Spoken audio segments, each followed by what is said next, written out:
channel Ngulik Horor.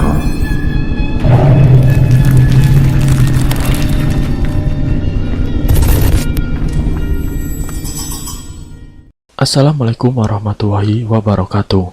Kembali lagi di channel Ngulik Horor. Channel ini menceritakan tentang kisah-kisah misteri. Pada kesempatan kali ini saya akan membawakan kisah misteri yang ditulis oleh @ras140217. Kalian juga dapat mengunjungi tweet beliau langsung ya. Nanti link saya akan sediakan di kolom deskripsinya. Oh ya, di dalam cerita ini nama dan tempatnya disamarkan semua ya, untuk menjaga privasi pihak yang terlibat di dalamnya. Yuk daripada kita lama-lama langsung saja kita simak ceritanya. Bismillahirrahmanirrahim. Kali ini saya akan membawakan kisah misteri yang berjudul Retak. Dia sudah mati 3 hari yang lalu. Cepat pergi dari sana, ujar Jerry dari seberang telepon terdengar sangat panik. Perlahan-lahan ku dengar suara seseorang memanggil namaku dari arah belakang, dan saat aku berbalik, kring, kring. Suara jam waker membuatku terbangun di pagi minggu itu. Mataku masih terasa berat karena tadi malam aku dan Lydia begadang sampai pukul 2 dini hari untuk mempersiapkan kepulangan kami ke kota masing-masing. Kami akan menikmati hari libur bersama keluarga di rumah, karena aku dan Lydia tinggal di kota yang berbeda dan jaraknya pun cukup jauh. "Kau belum siap-siap, Lid?" tanyaku. "Jemputanku belum bisa datang pagi ini, Sah. Mungkin nanti sore baru bisa," jawab Lydia tanpa menoleh. Matanya masih asik dengan smartphone yang dia pegang. Oh, aku pun bergegas untuk mandi setelah membaca chat dari Mang Gugun yang akan mengantarku pulang hari itu. "Aku duluan ya, Lid. Kamu hati-hati ya," ucapku sebelum melangkah keluar dari pintu. Kulihat Lydia tersenyum manis sembari mengangguk, lalu melambaikan tangannya ke arahku. 10 hari telah berlalu, hari liburku sebentar lagi berakhir. Begitu juga dengan teman-temanku. Satu persatu teman-teman aku chat untuk menanyakan kapan mereka akan kembali. Jujur aku takut kalau tiba lebih dulu di asrama itu. Dari desas-desus yang beredar di kalangan anak-anak yang tinggal di asrama tersebut, katanya ada sebuah kamar yang pernah digunakan oleh seseorang untuk bunuh diri. Dan sampai sekarang arwah dari orang yang bunuh diri itu masih menghantui di sekitar asrama. Konon akan mengganggu orang-orang yang sedang sendirian. "Mungkin besok aku sudah sampai di asrama," balasan singkat dari Lydia ku terima. Hari itu dengan penuh semangat aku melangkah memasuki gerbang asrama tersebut. Rasanya aku sudah tidak sabar lagi untuk bertemu dengan Lydia dan berbagi cerita tentang liburanku kemarin. Namun pintu kamar ternyata masih terkunci dari luar. Mungkin Lydia lagi keluar untuk jajan. Batinku menepis rasa was-was yang muncul tiba-tiba. Kriet! Saat pintu terbuka, tidak kulihat satupun barang-barang milik Lydia berada di mejanya.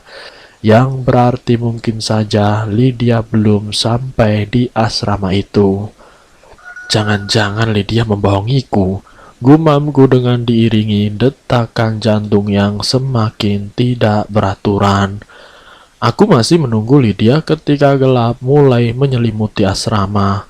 Hari sudah menjelang malam, sementara di luar asrama hujan turun dengan sangat deras.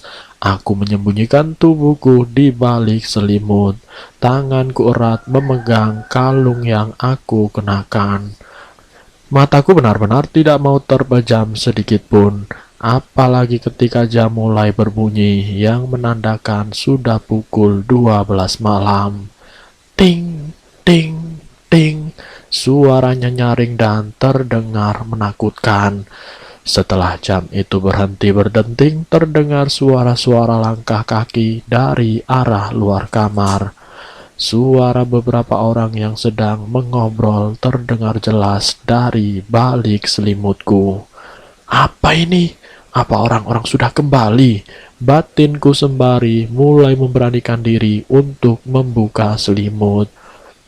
Dari celah bawah pintu terlihat ramai sekali orang-orang yang berseliweran di depan kamarku dan Lydia. Perlahan aku mulai beranjak dari tempat tidurku. Aku sedikit merasa senang karena aku pikir teman-temanku sudah datang. Karena aku sengaja datang sehari lebih dulu di asrama itu karena chat yang dikirim Lydia kemarin. Sebelum membuka pintu, aku terlebih dahulu mengintip dari celah kunci. Aku ingin tahu apa yang sedang dilakukan oleh teman-temanku di luar. Namun saat mataku mengintip melalui lubang kunci itu, terlihat sebuah pemandangan yang sangat berbeda. Beberapa orang dengan mengenakan pakaian biarawati tengah berjalan mondar-mandir di depan kamar.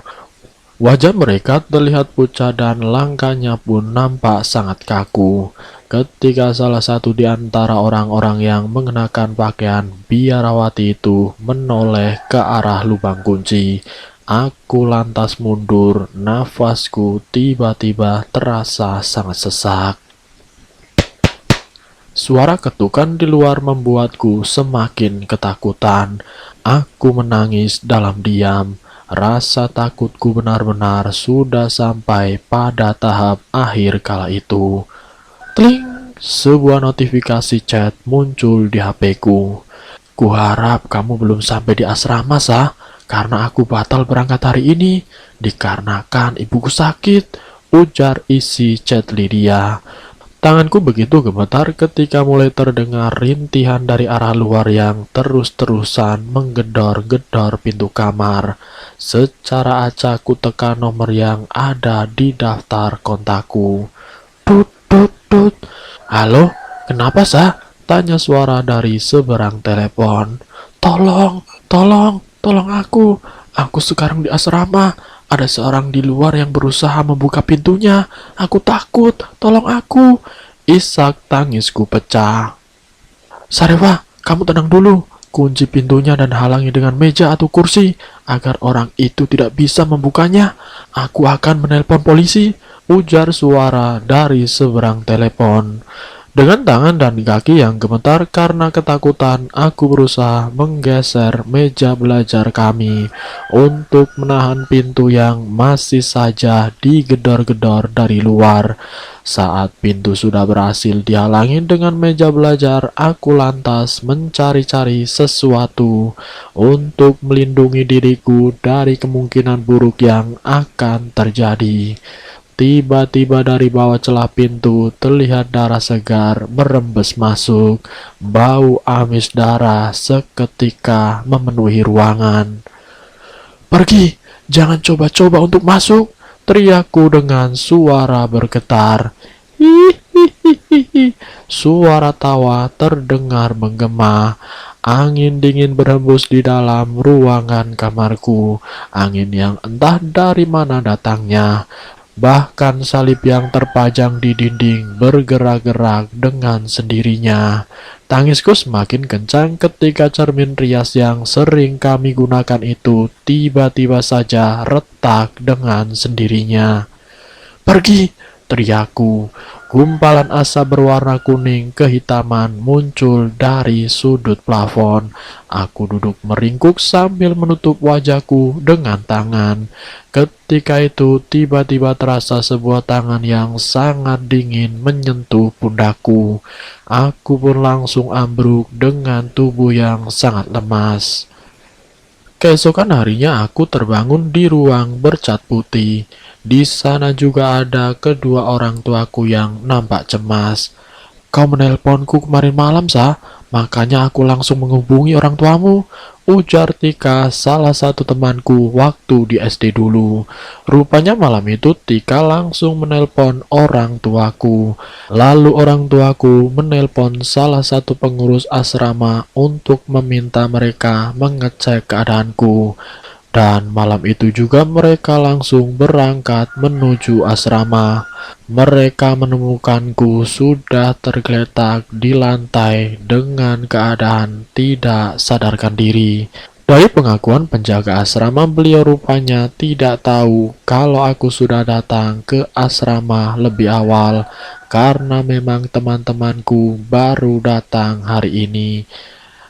Setelah kejadian itu, aku tidak mau lagi melanjutkan tinggal di asrama tersebut, dan sampai kapanpun pengalaman horor itu tidak akan kulupakan. Selamat pagi, Bu. Maaf, ini ada paket untuk Ibu Siva, ujar seorang laki-laki berusia 20 tahunan. Paket dari siapa ya? Tanya Siva sedikit bingung, karena memang dia tidak merasa ada yang memesan barang di online shop. Dari toko Red Devil, Bu, jawab kurir tersebut sembari memperlihatkan nama toko pengirim yang membuat Siva semakin bertambah bingung. Berapa? Tanya Siva akhirnya. Paketnya sudah dibayar, Bu, jawab kurir itu. Dengan sedikit ragu-ragu, Siva lantas menerima paket tersebut. Toko online yang aneh, gumam Siva seraya menimang-nimang paket tersebut. Kemudian setelah masuk ke dalam rumahnya, Siva lantas meletakkan paket tersebut di atas meja riasnya. Lalu kemudian ia mulai melanjutkan kembali memilih-milih baju yang akan ia kenakan nanti malam. Karena malam itu ia akan merayakan ulang tahunnya yang ke-29 bersama dengan teman-temannya. Hampir berjam-jam lamanya ia gonta-ganti pakaian. Akhirnya setelah dirasa penampilannya sudah sangat cantik, Siva pun langsung mengambil tasnya lalu bergegas untuk pergi menuju tempat ia dan teman-temannya bertemu. Malam itu Siva dan teman-temannya benar-benar menikmati malam ulang tahun tersebut dengan makanan-makanan enak dan berkeliling kota. Namun setelah dari restoran tadi, Siva terlihat begitu pucat seperti sedang tidak sehat. Ayolah, Fa, kita nikmati dulu malam ulang tahunmu ini dengan bersenang-senang. Masih ada waktu 1-2 jam untuk kita malam ini. Kita karaokean dulu yuk. Nanti setelah itu kami akan mengantarmu pulang, ujar Desi membujuk manja pada Siva. Siva yang merasa tidak enak pada teman-temannya lantas mengiyakan dan mengikuti kemauan mereka. Di dalam ruangan karaoke, Siva dipaksa oleh teman-temannya untuk bernyanyi. Namun beberapa bait lagu yang dia nyanyikan, Siva ambruk dengan tubuh yang menggigil dan keringat dingin yang terus keluar dari tubuhnya. Membuat teman-temannya Siva menjadi panik seketika. Untungnya pelayan di tempat karaokean itu cepat tanggap dan langsung menolong Siva. Singkatnya setelah keadaan Siva sudah lebih tenang, Siva pun diantar pulang ke rumahnya karena ia tidak mau dibawa ke rumah sakit. Kamu serius tidak mau ke rumah sakit, Fa? Keadaanmu tadi benar-benar membuat kami khawatir tahu. Iya, gak apa-apa. Aku cuma kecapean, cuma butuh istirahat saja, jawab Siva dengan suara yang masih bergetar. Setelah teman-temannya pulang, Siva langsung masuk ke dalam rumah. Kebetulan ia memang tinggal sendirian di rumah itu setelah bercerai dengan suaminya beberapa bulan yang lalu. Kriet! Siva tiba-tiba merinding. Suara dari pintu itu terdengar seperti ringkikan yang memekak di telinganya. Siva kembali muntah. Darah berceceran di lantai dengan segumpal belatung yang masih nampak menggeliat-geliat. Siva langsung mengusap mulutnya yang masih belepotan dengan darah yang ia muntahkan. Dada Siva turun naik dan jantungnya berdetak sangat kencang. Apalagi ketika ia mulai merasakan ada sesuatu yang bergerak-gerak di sela-sela giginya. Siva lantas berlari menuju kamar mandi. Ia berdiri di depan cermin dengan nafas tersegal. Perasaannya campur aduk, raut wajahnya menggambarkan rasa jijik yang ia rasakan. Pelan-pelan Siva membuka mulutnya dan mulai mendorong-dorong sesuatu yang bergerak di sela-sela gigi menggunakan lidahnya. Setelah benda itu keluar, sepintas sangat mirip seperti rambut. Akan tetapi ketika rambut itu ditarik, terasa sesuatu yang sangat sakit menembus permukaan gusinya, membuat Siva menghentikan tarikannya pada rambut aneh tersebut. Ia meringis kesakitan ketika rambut itu mulai masuk kembali ke dalam sela-sela giginya. Mata Siva mulai memerah. Berkali-kali ia merintih menahan rasa sakit dan ngilu pada giginya. Dan ketika Siva kembali membuka mulutnya, ia melihat giginya mulai retak. Siva histeris, ia berteriak sampai suaranya terdengar parau. Cepat-cepat Siva berkumur-kumur, berharap kalau semua yang baru saja terjadi hanyalah sebagian dari halusinasinya saja. Tap, tap, tap. Suara langkah kaki terdengar mendekati kamar mandi. Siva bergegas keluar dengan menutup mulutnya menggunakan handuk. Tapi rupanya tidak ada siapapun di luar. Namun suara langkah kaki itu masih terus terdengar. Siva kembali masuk ke dalam kamarnya untuk mengambil kotak obat. Ia meminum 2 biji obat Paramek untuk meredakan sakit kepala yang ia rasakan saat itu. Ketika ia berbaring, matanya tidak sengaja menatap paket yang sebelumnya ia letakkan di meja rias. Perlahan-lahan Siva terbangun, lalu berjalan menuju ke meja rias. Ia mengambil gunting dan mulai membuka isi paket tersebut. Sebuah kotak kayu berisi buntalan kain putih yang menyerupai pocong dengan rambut dan foto Siva yang ditusuk jarum terlihat berada di dalam kotak tersebut. Dek, tidak hanya itu, di dalam kotak itu juga ada secari kertas bertuliskan sebuah ancaman. Apa-apaan ini? Ujar Siva.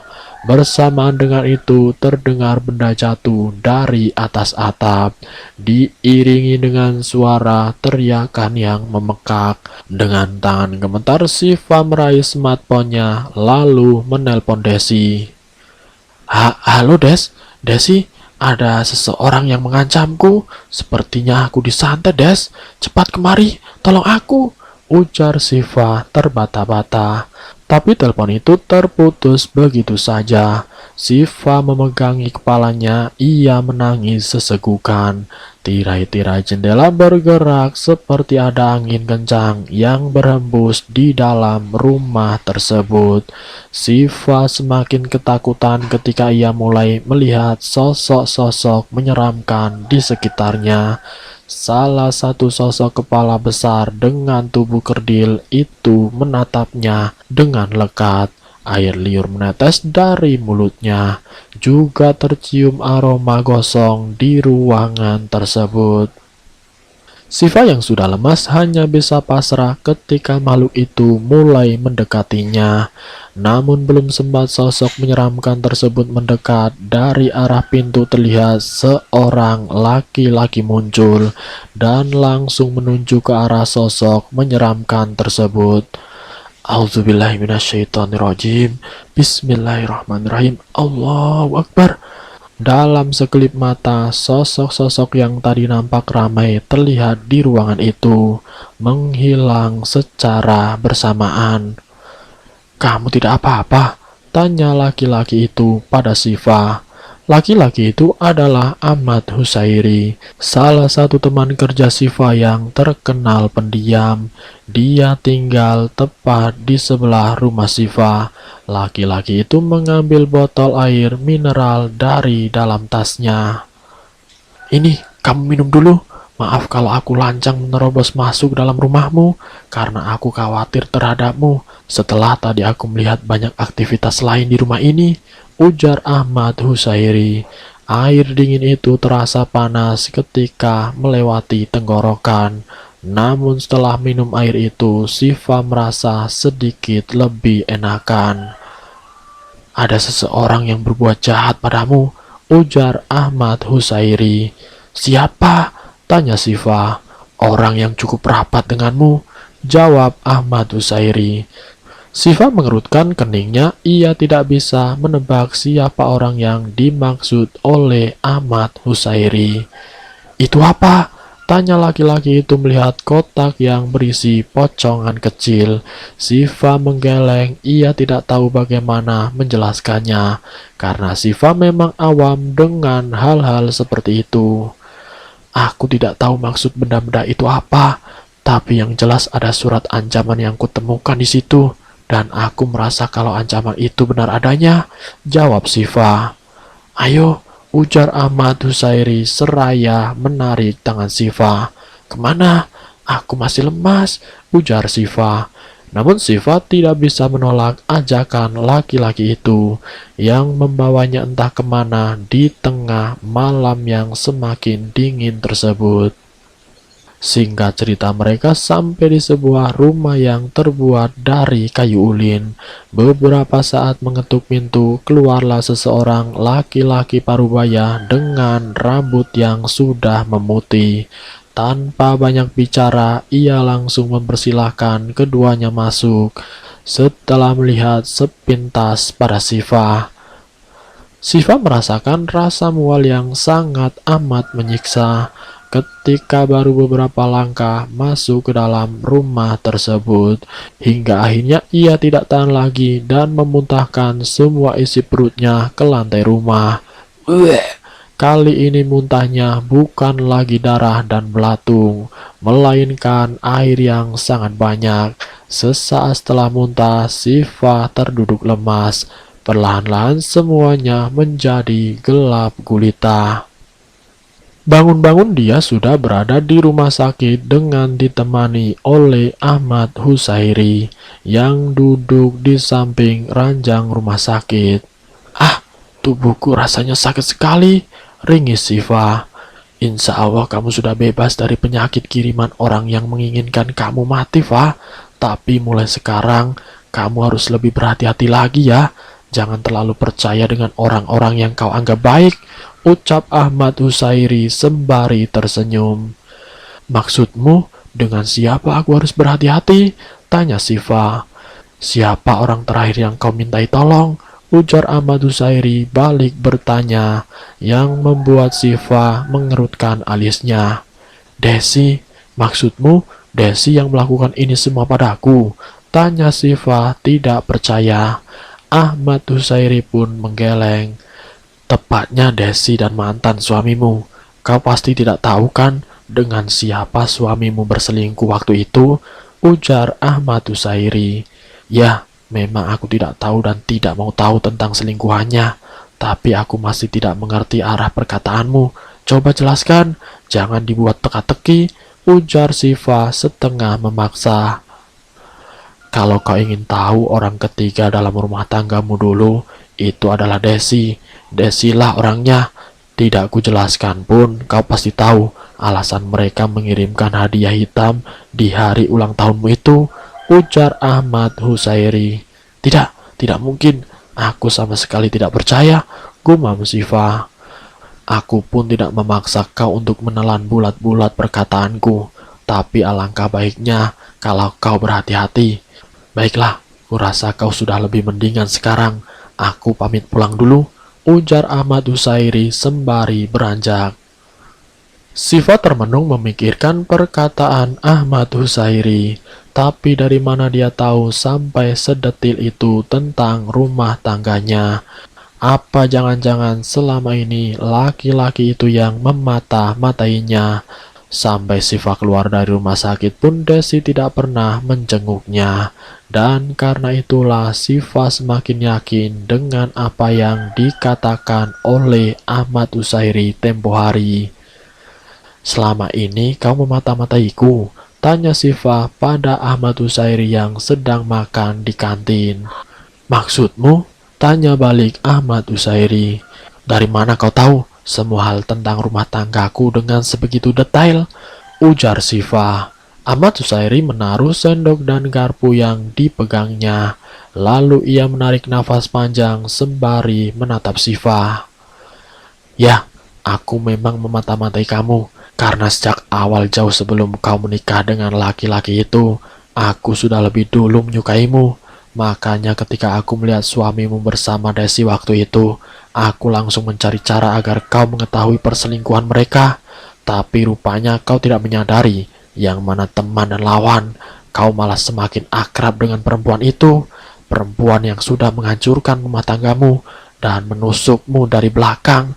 Ujar Ahmad Usairi yang langsung membuat Siva tersentak kaget. Ia pun terduduk lemas, nafasnya terasa sesak. Ia tidak menyangka kalau selama ini dia bertemu dengan orang yang telah menghancurkan rumah tangganya. Aku menyukaimu, aku sayang sekali sama kamu, Fa. Makanya aku tidak ingin kamu disakiti oleh orang-orang seperti Desi dan mantan suamimu. Siva pun beranjak dari duduknya dengan langkah gemetar. Ia meninggalkan kantin. Dan selesai. Semoga dari kisah ini kita dapat mengambil hikmah dan pelajarannya. Ambil sisi positifnya dan buang jauh-jauh sisi negatifnya. Terima kasih sudah mampir di channel kami. Jika kalian tertarik dengan video kami, silahkan tekan tombol like, share, dan komen. Tekan subscribe untuk mengikuti video kami selanjutnya. Wassalamualaikum warahmatullahi wabarakatuh.